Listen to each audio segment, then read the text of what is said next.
2024 के चुनाव और हरियाणा सरकार की भर्तियां। मुख्यमंत्री मनोहर लाल डंके की चोट पर दावा करते हैं कि उनके 9 साल के कार्यकाल में 1.10 लाख सरकारी नौकरियां बिना पर्ची बिना खर्ची युवाओं को दी। 9 साल में कितनी आपको नौकरी मिली है, कितने लोगों की ज्वाइनिंग हुई है, वो तो आप सभी को पता ही है।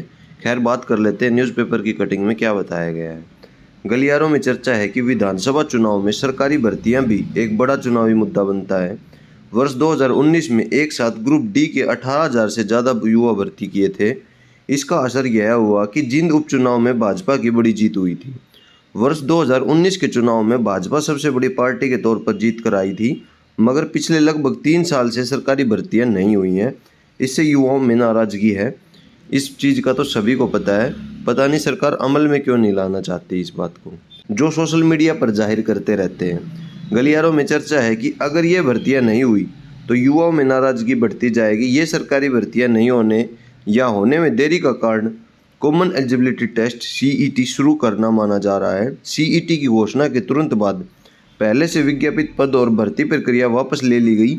फिर ग्रुप C का CET हुआ तो आज तक एक भी पद पर भर्ती नहीं हो पाई है।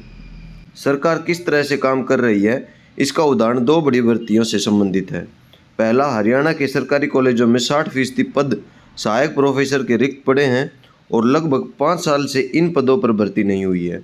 हाईकोर्ट ने भी टिप्पणी की थी कि 4.5 साल से भर्तियां क्यों नहीं हुई हैं। हाईकोर्ट ने सरकार से शपथ पत्र भी मांगा था। ये भर्तियां करने के लिए 2 साल से नियमों में संशोधन नहीं हो रहा है और अभी तक संशोधन नहीं हुआ है। दूसरा, हरियाणा पुलिस में पुरुष सिपाही के 5,000, महिला सिपाही के 1,000 पदों पर भर्ती हो। CET लागू हुए 1.5 साल हो गया है, मगर आज तक भर्ती नियमों में संशोधन नहीं हो पाया है। बिना संशोधन के ये भर्तियां नहीं हो सकती। मुख्यमंत्री मनोहर लाल चाहते हैं कि भर्तियां जल्द से जल्द हों, मगर सरकारी सिस्टम दुरुस्त नहीं हो रहा है।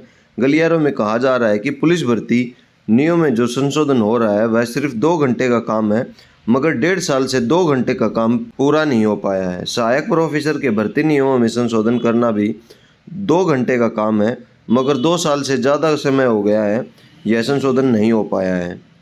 ग्रुप C के 32,000 पदों की भर्ती हाईकोर्ट में अटकी पड़ी है। सिपाही के 6,000 पदों की भर्ती के लिए नियम संशोधित नहीं हो पाए हैं। TGT के 7,471 पदों की भर्ती भी हाईकोर्ट में अटकी पड़ी है। 7 साल से JBT की भर्ती नहीं हुई है। MPSW मेल पद की भर्ती नहीं हो पाई है। जिन युवाओं के पास इन पदों के लिए पात्रता है उनकी उम्र निकलती जा रही है। अब ग्रुप D के 13,000 से ज़्यादा पदों की भर्ती भी अटकी पड़ी है।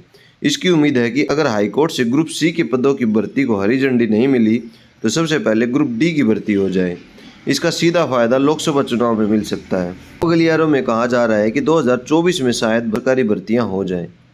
तो जैसा कि आप सभी को पता है कि भाजपा ने 3 स्टेट में अभी चुनाव को जीत लिया है और हरियाणा में आने वाले समय में लोकसभा और विधानसभा के चुनाव होने वाले हैं।